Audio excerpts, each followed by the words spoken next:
No one likes to hear the word no, and sometimes as a salesman, even hearing another objection can nearly paralyze your sales process.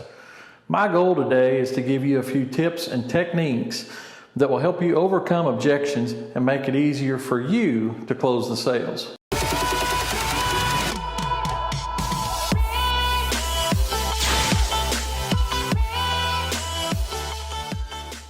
My name is Scott Smith, and I've been involved in sales most of my entire life, and I'm proud now to serve as a sales manager here at Diamond C. I learned a long time ago that you have to have experience and knowledge of your product to be effective at sales, but also have some luck on your side. Luck can help you overcome objections. Let me break down to you what luck means to me. You need to listen intently. You need to understand the objections that the customer has or concerns. You need to take their concerns and be able to identify them and explain to them why your product is better, what's going to answer their questions and satisfy their concerns. And then finally, you have to know. You have to know when to close. You have to know when to ask for the sale. So let's look at each a little closer and let me try to help you make that process simpler. Listen intently. When the customer's talking to you, a lot of times the customer will often identify a lot of their concerns or objections just in simple conversation. You may hear them say things like, the unit we had before had this problem, or we looked at brand X but didn't like this about it. Something such as, the other guy said this is something to look for, or this is a problem to avoid. The one I really hate to hear come back from a customer is, they just didn't have time for me, they didn't want my business. When you hear things like that, if you're truly focused on the customer, you'll be able to pick up their issues. Once you've picked the issues up, you're going to find they may be very simple, they may be complex, but you have to get those issues and you must address them before you're going to be able to move them forward in the process. So after you've listened intently to the customer, the next step is going to be to understand their objections. They've told you about them, you've heard them, go back through them with the customer. You need to be sure that you address each issue and find out the one that's the most important to them. If you do that, you're going to make it a lot simpler. And when you've done that, as you're going through that, you need to be able to ask why or what. Dig deeper at the issue. Find out the root cause. They may be telling you one thing, but as you talk to them, it may be totally unrelated, and you may find out that they didn't like the way it operates. Well, it wasn't that they didn't like the way it operated, they just didn't like the latch that was on it. It was tough for them to use. There can be underlying causes behind their initial comment.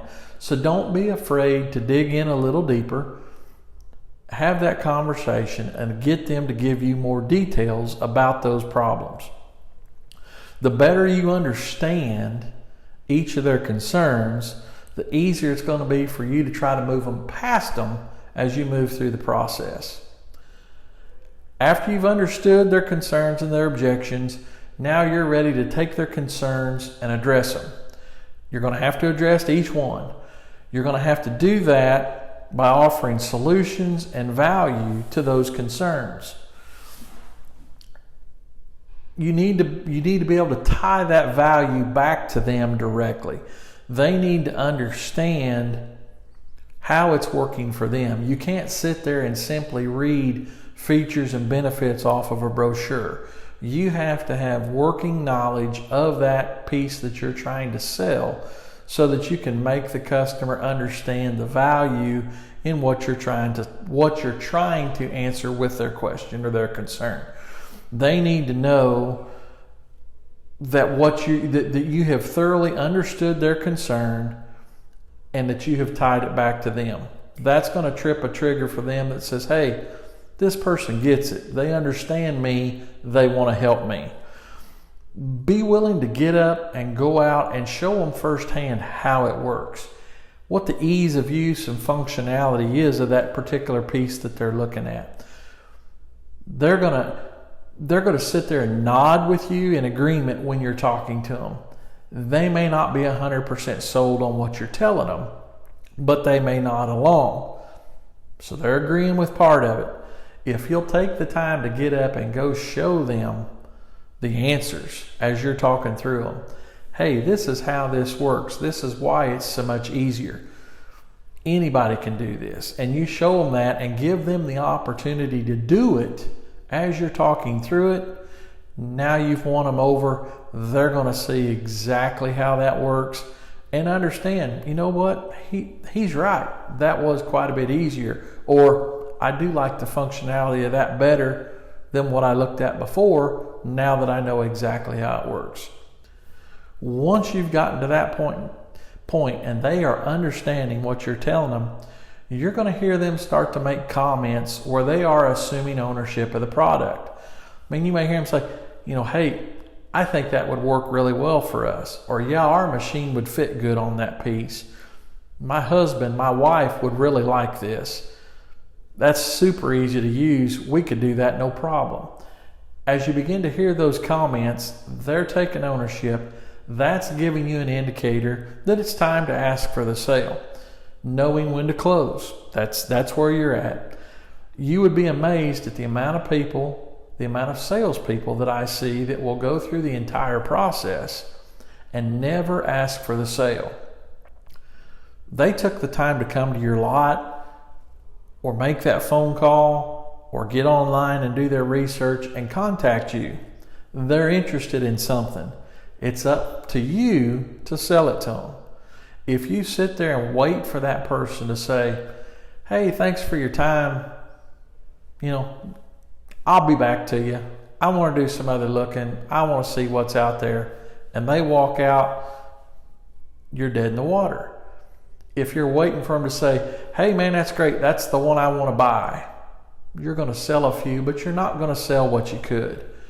When they're assuming ownership, they're liking the product, that's your opportunity to if you've got more than one there, hey, do you like the red one or the black one the best?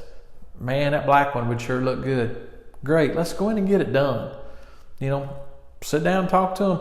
Maybe it's a length question. Hey, would you rather have the 32 or the 35 foot? You're looking at a dump trailer. Would you rather have 24 or 32 inch sides? Now 32 inch sides will work the best. Okay, great. Let's go get it done. Be willing to initiate that next step to finish the transaction and close the sale. Again, if you don't ask for the sale, you're not going to get as many of them as you could. I hope that as we walk through these steps, that they'll help you the next time you get into a situation when a customer has objections. And remember the fact that you need to listen to their concerns. You need to make sure that you understand their concerns and that you've identified the ones that are most important.